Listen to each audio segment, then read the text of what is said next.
Chapter 1. Creativity is an essential marketing skill, but it's not all you need to succeed. Marketing is a vast and dynamic field that requires creativity, but many professionals have come to believe that it is all about trial and error to see what works. The way they view it, their profession is not like engineering or economics, where hard and fast rules exist. It's more about learning foundational concepts like buyer psychology and the technicalities of sales channels, so that almost everything else they do would be hinged on experimentation. But research has proven this to be an ill-founded belief. Marketing is not an abstract field. It's both a science and an art, and its laws are as predictable as the rules of math and physics. So yes, creativity is involved, but you can also predict your results if you know and follow the laws. This summary is all about showing you what those laws are and pointing out simple ways you can start applying them right away. We will cover strategies for increasing sales, monitoring brand growth, performing competitor analyses, and everything in between. Marketing offers the ability to outperform competitors while they wonder about your strategy. In the marketing world, building a competitive brand is majorly about creating both physical and mental ability. Brands that are easy to discover and buy usually have a higher market share than lesser-known brands. Consequently, marketers need to improve the branding and uniqueness of their products. This is also one of the things you will learn from this summary. Chapter 2. Innovative brands prioritize horizontal growth. Growing your brand's market share can be challenging, primarily if you're operating in highly saturated markets like software or consumer products. Your first approach to growth in tackling the market share issue should be trying to understand the dynamics of your market. Identify who the key players are and study how they rose to the top. Doing this will give you insight into how to drive your brand's growth. A brand's sales volume depends on two things: how many buyers the brand has, how often the consumers buy the brand. In theory, if a brand has many buyers purchasing occasionally, it is equal to another brand with half the number of customers who purchase twice as often. But this happens only on paper. The reality is different. In reality, brands offering similar products have around the same purchase frequency, and this has been proven statistically. For example, households might purchase body lotions 6 to 12 times a year on average. This figure will remain roughly the same for every lotion-producing brand, no matter their size. What makes the real difference in brand sales is penetration rate and market share. The more market share you have, the more sales you will make. Let's explain this mathematically. Imagine the average purchase rate for body lotions in your region is 8. If brand A has 1,000 households purchasing their lotions per year, that will translate to 8,000 sales per annum. Brand Z, on the other hand, with a higher market share, 5,000 households, will be selling 40,000 units annually. So, you see, you can't do much about purchase frequency because it's driven by people's individual needs. What you can influence is the number of people buying your brand, so focus on getting better at it. Double jeopardy in marketing. Small brands have lesser market penetration and make fewer sales because it's impossible to increase the purchase frequency in their favor. Did you know? Bloodletting is an ancient medical practice that involves cutting veins or arteries to withdraw blood from patients. The practice was used to cure ailments like smallpox, gout, epilepsy, and so on, and it was the best practice until blood transfusion was discovered, which proved to be safer for patients. This sort of change happens in all fields, and marketing is no exception. So don't hold on to old marketing beliefs that have been rendered ineffective by newer practices. Chapter 3. Improving sales involves studying market share and buyers' defection rate. Customer defection rate is another factor to consider in your attempt to improve sales. As the term implies, customer defection rate is the number of customers that leave your brand for a competitor. The rate is measured over specific periods, usually 12 months. Permanently reducing defection rates can be an expensive and often impossible task. It's a known fact in marketing that a brand will lose customers annually. You could influence the percentage of lost customers, but effectively preventing the loss is not likely. Defection obeys the double jeopardy law. The number of customers a brand loses annually depends on how many it has in the first place.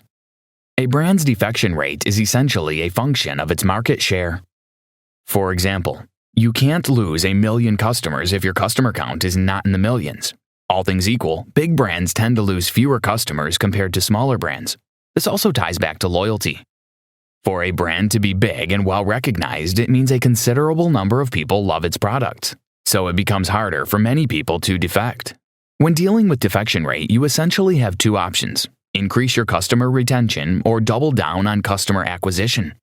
The former means trying your best to ensure you make your existing customers happy, so they don't leave.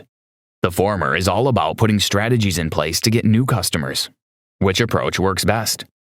For a very long while, marketing literature has been advising people to invest more in retention. You've probably heard the cliche, it costs 5 times more to acquire a new customer than to retain an existing one. But how true? Professor Byron discovered that this claim wasn't founded on solid marketing experiments. He found out that people making such claims fail to factor in the cost of customer retention. It will cost you to go the extra mile in making existing customers stay with your brand. He recommends that the best approach is to spread your budget equally between acquisition and retention programs. The secret to growing your brand is to build market-based assets. Professor Byron. Chapter 4. Brands are a necessary evil. Every buyer must have a brand they're committed to. Your marketing campaigns have the best chance of being successful when you target as much reach as possible. This means creating campaigns aimed at heavy buyers alone will shortchange you. Marketing strategies like loyalty programs and price promotions target heavy buyers, and research has shown that they yield little results. On the contrary, marketing strategies that target light buyers and non-buyers tend to yield better results because the reach is more expansive. What's interesting is that creating campaigns for light or non-buyers also means those campaigns will reach your existing heavy buyers, so there's nothing to lose.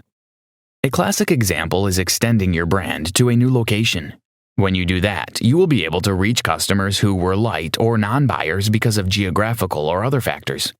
They might even become heavy buyers over time. But if you had stuck to your existing marketing campaign that targeted heavy buyers, you would have lost those new customers to your competitors. Marketing is more successful when it reaches light and non-buyers of a brand. One of the goals of your go-to-market (GTM) strategy should be to increase brand loyalty. Buyers restrict their purchases to a personal set of brands and return to them each time they need their products. Loyalty is a psychological effect that buyers create to simplify their lives and ensure they get consistent results. If a brand satisfies a consumer's particular need, they will keep returning to it. Why change to a competitor when you risk feeling dissatisfied and wasting your money? Brand loyalty doesn't necessarily mean your customers are 100% exclusively loyal. In most cases, it just means they return to you more than the other brands.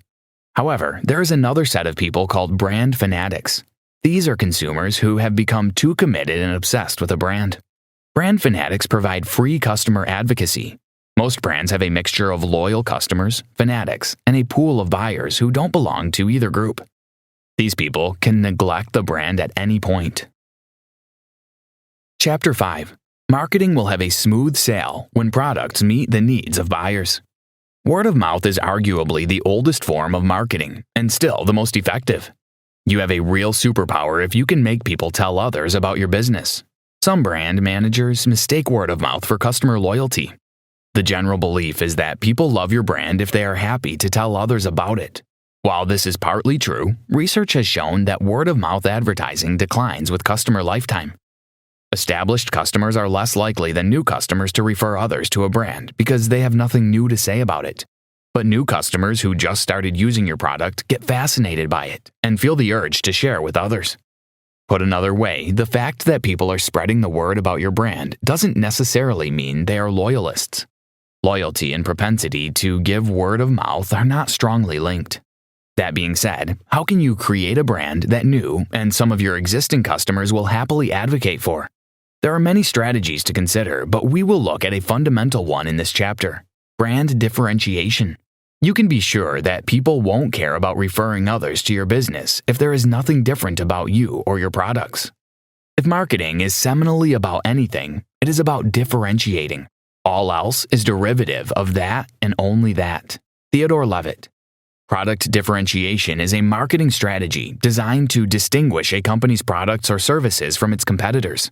Successful product differentiation usually involves identifying and communicating the unique qualities of a product or company when highlighting the distinct differences between that product, company, and its competitors.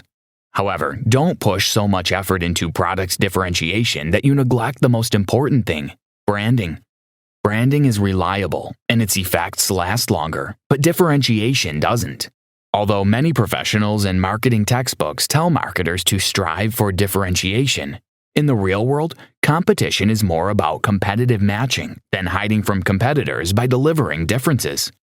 If brands were really differentiated in the minds of consumers, they would be able to attribute just one brand to a specific image that satisfies a need they have. But a thorough check and research by Gallard and Romaniuk on 130 brands in 13 product and service categories showed that people rarely see a single brand as being exclusively associated with a particular image. Successful brands do not have proportionally more unique associations. Chapter 6. Brands pass through several marketing stages before they become successful. The customer bases of brands in the same category are very alike because of their similarities. So your attention should be caught when you see a competitor targeting a segment you aren't selling to. Investigate to see if they are offering a different product, or they've simply found a gold mine that you could also invade. The latter is usually the case. Create different marketing campaigns to test against your demographics. Then work on improving the winning campaigns. Brands usually make the mistake of locking themselves in a smaller niche than they should be. This is why regular competitor analysis is important. Seeing what your competitors are doing can help you identify whether you've boxed yourself into a smaller than necessary niche. You basically have 3 options in marketing your brand and products. Mass marketing. Here you produce in mass, distribute in mass, and promote one product to all buyers. The reason usually given for mass marketing is that it can lower costs and prices and create a large potential market. Product variety marketing. Here, you produce 2 or more products with different constituents, features, styles, or quality, offering variety since consumers have different tastes that change over time. Target marketing. In this case, you identify market segments, select 1 or more, and develop products to suit each. Different companies have experimented with these marketing methods and settled on the one or ones that fit them the most. The form of marketing you choose generally depends on your brand mission and what you're offering the market. Companies like Coca-Cola have succeeded with mass-producing just one product, but most other companies produce a variety of products and sell them to different market segments. Do what works for you. Conclusion. Brands are constantly competing for mental and physical availability. The former is about getting in the buyer's mind and staying there, while the latter refers to being physically available for purchase. Consumers sometimes stumble on products and decide to try them. But more often than not, we humans buy from brands that already have a space in our heads. Building this kind of mental availability requires distinctiveness and clear branding. For instance, if you want to get a new mobile phone, you're not likely to start searching for new brands. You'll do one of 2 things: either buy an upgraded version from the one you've been using, or check out products from a different brand you've been hearing about.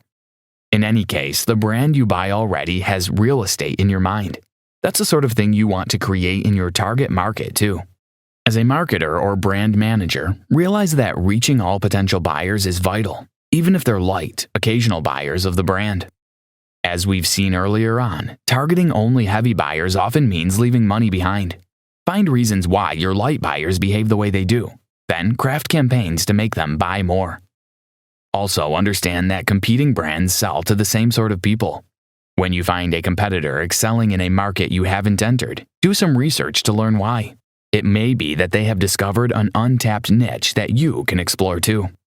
Lastly, in all your marketing efforts, know that consumers usually have a lot going on in their minds.